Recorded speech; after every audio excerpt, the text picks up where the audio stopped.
Hello everyone, Marco here. Today, instead of doing an article, I thought I'd do a short video on a topic that I think should be interesting for us. And that is looking at some of the recommendations from the Chamber of Commerce about what can be done to alleviate the housing situation in PEI, which is basically a crisis of affordability. So right off the bat, I want to say that I think it's a finally time and it's a good thing to see the other side, which is represented by the business interest, landlords and developers, to finally come out and sort of argue for their interests, because I think that's basically for the past 5 to 7 years has sorely been missing in Prince Edward Island. This group has mostly stayed quiet, while the other side, those people from the left, have basically been running roughshod over them on social media and just the media in general through the CBC and whatever else. They just gotten a free rein to say whatever they want, and none of their ideas have been challenged or debated or been under any sort of scrutiny. And that has led to an environment which, I mean, me looking from the outside, I'm not involved in the industry at all, but from the outside, I can't imagine that an investor will be too thrilled about investing their money in housing in PEI, considering some of the comments that have come from the government of PEI. And again, I could place my blame on the government of PEI, and I do in part. I think they bear a big responsibility for it, but also, if I'm being honest, they're basically doing what the public is telling them, right? The public is telling them we want price fixing. The government gives them price fixing. The problem is that socialism doesn't really work though. So the public has this wrong ideas about what these measures they're asking for will lead to. And what it has led to is investors fleeing this sector, which lowers supply, which in the long term raises prices, which is where we're at now. So I think if the situation is going to improve, definitely developers, landlords, and anybody who believes in freedom and free markets needs to get out there and deal with the public directly, because unless we start changing some minds out there and giving out ideas as to what actually works, then the situation will never improve. So I don't think this is enough altogether, but it's a good start. I would encourage the business community to do more of this, or maybe have some forums and let people debate, or invite these people from the PEI affordable housing or whatever, this Corey Prater, I'm sorry, I hope I'm not saying your name wrong. Invite him to a forum and really have a debate and let everybody watch and ask questions. That way we can really get to the truth of what works and what doesn't, because, enough is enough, in my opinion, with top-down government planning, which is obviously not working. So anyway, that's my speech here and there. Let's now start to go over some of the suggestions from this report, or some highlights which I thought would be worth looking over. So this first one here, vacant unit exception. Currently, PEI is the only jurisdiction in Canada where rents are tied to the unit, not to the tenant.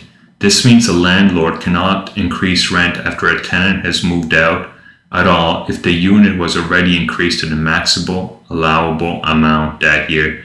So I don't know when this was made into law, but this honestly seems pretty ridiculous. I mean, think of how authoritarian this is, that basically there's activists in PEI that claim that your property is not really your property, and they can dictate from now to perpetuity what you're going to set your price for that property is. If a landlord and a tenant are negotiating a price for rent, why should you be able to stick your nose in there and say, no, the price can't be any higher than this? I get that there's kind of an argument. I don't think it's a good argument, but I can see there's an argument if a tenant is already in the building, because then, the landlord could come up to him right before the lease comes up and hey, your rent is increasing 10%, and the landlord might go, he'd probably like to move, but it's a hassle, moving company, and instead of incurring all that hassle, he might just give me the 10%. So I get once a tenant is established, you might want to price fix at that point, I still don't agree with it, but I get that there's an argument. But like, if the tenant is not already in the unit, like he is in another unit and he is negotiating with a landlord, what possible justification could you have for sticking your nose in there at that point? You know, like I said, like this is like top-down government thinking you know best, thinking that the housing stock and PEI is yours to do as you see fit. And I just don't believe in that. So I think this is a very, very good point that should be done by the government of Prince Edward Island. The right to unit. Okay, so vacancy unit exemption. Okay, so let's go over to the next point here. Rent caps and other restrictions. Okay, so in an opposing sense, these operators are also forced to increase rents year after year by the allowable cap or risk losing the ability to maintain margins into the future, hampering their ability to give good long-term tenants a break to maintain rents at the same rate for longer periods of time. So I think this is also a very interesting point that I actually didn't think of. But imagine that you're a landlord and you have a tenant and things are going good between you guys, and you know you're making a good solid margin. I don't know what it would be, between 5 and 8%. You know, you're happy, there's no big problem, and it comes time to renew the lease. Now, in the current market that you have right now, you should, if you really want to protect yourself, increase the rent by the maximum allowable cap. Even though you might want to give that tenant a break, you should still increase it, because you don't know what the future holds. If inflation takes off again, you know, next year, the year after that, hopefully it won't anymore. Hopefully after Pierre gets prime minister, he'll actually fix the budget, and, you know, inflation won't be as big of a problem. Inflation usually tends to be a problem for socialists that want to spend, and then they get the Bank of Canada to print money to keep interest rates low. But anyway, you don't know the future. So let's say inflation takes off again. Well, you know, if it takes off at 6 or 7, 8%, you know, all of a sudden you can't raise your rent. If the cap is 3%, you know, there's nothing you can do. Your profit margin is going to be eaten into. So every year that you got a chance to increase the rent, you should do it just to safeguard yourself for the future. So this is an unintended, very, very important topic that I like to bring up. Consequence of trying to fix the price of rent. So this is something to keep in mind. Artificially inflated rents. Participants express that they must set rents of new units higher than initially necessary because they anticipate that future maintenance costs will eventually exceed their ability to raise rents under their current caps. So this is kind of like the same thing. So imagine you just build a whole new house altogether, and you calculated that if you get a $600 rent, you're going to cover your costs, you're going to have a healthy rate of return and whatnot. Well, you know, considering the market supply is so hampered, you could probably get more than 600, and you should definitely, again, for the same reason, push as high as possible. Because in the future, you know, what if the government all of a sudden decides to once again say, hey, you know what, for this particular year, no rent increases, even though inflation is through the roof. Yeah, no more rent increases. You're just going to have to eat the costs. And, you know, that's obviously going to hurt you quite a bit. So it's to your best interest to always keep the rent artificially high to just in case, you know, you're prevented from recuperating your costs into the future. So all this uncertainty doesn't help. So again, having a more free market sort of framework to work gives a lot more flexibility in the renter and tenant relation, in the landlord-tenant relationship. In need for a new way of thinking, participants expressed a need for a shift in mindset and approach in Prince Edward Island regarding housing, stressing the need for innovative approaches to address the housing shortage. This is very interesting. So basically what they're recommending is build upwards to maximize land use, more multi-unit developments, new types of construction materials. So modular housing is interesting. And this minimum lot requirements were also brought up here. So this is like a debate that really needs to happen in Prince Edward Island, because I think you have quite a few forces that are working opposing of each other. So number one, there's this need to keep, there's this idea that PEI should be bucolic, and so you shouldn't build up because that's sort of like, I don't know, gives the idea of a big urban center and whatnot, or a big city, which is, I guess, not the image that certain people want for PEI.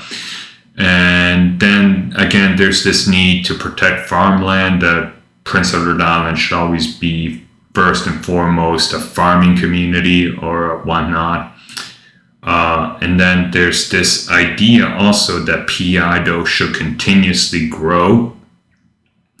Should every year the population should grow because this is the only way to grow the economy and to fill up the government coffers so that they can spend more money on social programs and whatnot. So you can see how you can't have all three of those at the same time.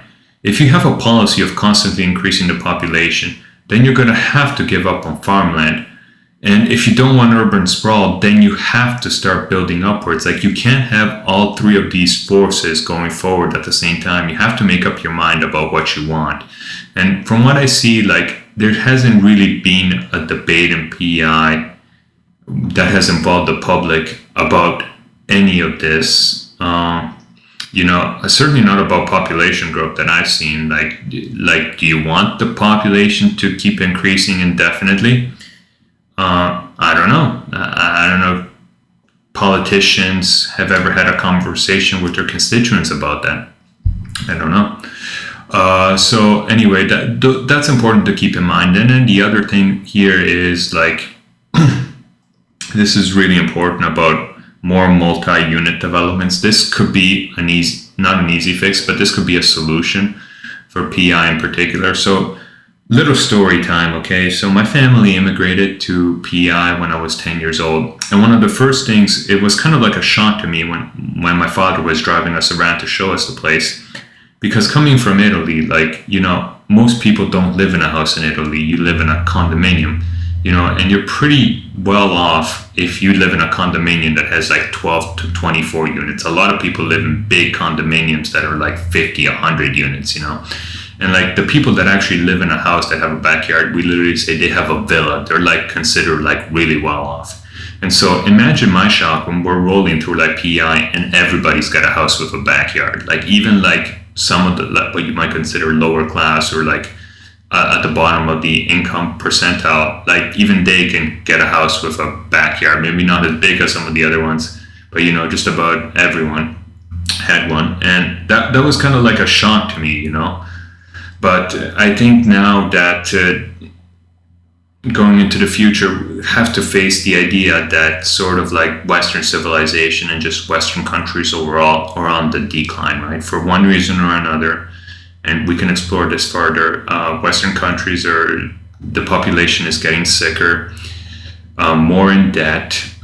Their standard of living is declining. And if your standard of living is declining, then yeah, maybe your parents could afford a nice medium-sized house with a backyard.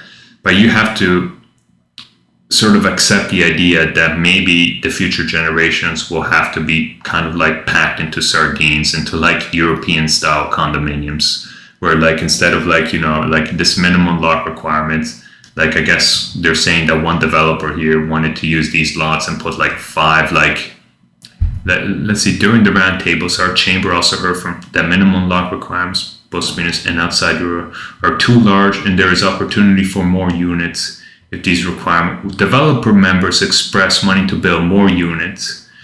For example, wanting to build 5 houses. So one developer, I guess, wanted to put 5 houses into what zoning laws say, no, you can only put 1 house. And look, man, I guess I get that nobody wants to admit defeat and that you're kind of like backsliding, but that's the situation of the West, and especially in PEI. Like, things are getting worse, and as things are getting worse, you're going to have to accept a lower standard of living, which means you're not gonna maybe enjoy the square footage in a house that you can in the past. And I get it sucks to admit that, but that's the situation, you know. And it doesn't have to be like this forever. Maybe this can be a stopgap that you build like these I don't know what you would even call them, or like townhouses or apartment complexes or whatnot, and you stuff people in these lots like sardines for a little while, and you do that for, I don't know, a decade, 2 decades, and then once you figured out how to like reverse the decline you're on, you can start, you know, building regular houses again. But until that point, like, this seems to be, to me, to be a solution for going forward. Anyway, let's go to the next point. Without a provincial land use policy, our chamber's members had heard development in the majority of the province is disorganized and delayed. Members were reporting some developments taking years to be approved, with delays of several months for building inspection. Yeah, so, you know, this always is just something generic at this point, that you get conservatives and free markets thinkers say, oh, you know, there's too many regulations, it takes too long, it's adding costs and it's adding time. So I don't know, members are bringing that up here. It seems crazy that it would take years taking years to be approved, and like delays of months. So I think it would be really nice. I mean, if we had like a real report that looked into this and like really highlighted like exactly the regulation that's increasing costs, and then try and figure out, if we just scrap this regulation, like completely removed, how much would that save in terms of like money for a developer? How easier would it be to increase this supply of housing if we remove this regulation? So I think at one point or another, somebody should really like dig into this and write a nice report so we could figure out exactly what we're talking about here, instead of having these vague statements. Because I keep hearing this, but again, I haven't really seen someone do an active, like, real study and figure out what kind of difference it will make if we seriously looked into this. And anyway, that was the last point, I guess. So I think it's a good start, and I look forward to, and I hope that people continue down this path. Get out there, argue for your beliefs, because like, when I look at the situation, this is the only way forward. Government is not going to take care of you. I guess what the socialists and PEI are doing now is they're pressuring the government for more social housing. And I mean, just look at the situation with healthcare. If you accept the idea that the government is now going to take care of your housing needs, the same thing will happen in housing as has been happening in healthcare. You'll go to the government and you'll go, hey, you know, since we established that housing is a right and I don't have a house right now, you need to give me a house. And the government will go, yeah, you know what? You're absolutely right. We're going to give you a house. They're going to look at their list. Oh, look, we don't have any houses right now. Here's a tent for you. And we're going to put you on a waiting list to get you a house. Oh, and by the way, that waiting list is like 3 to 5 years. That's exactly what's going to happen with housing, because that's what's happening with healthcare. So get those ideas out of your head. These free market ideas are the only realistic way that PEI is going to dig itself out of this. So anyway, that's all I have for now. I'll catch you guys all next time. Bye for now.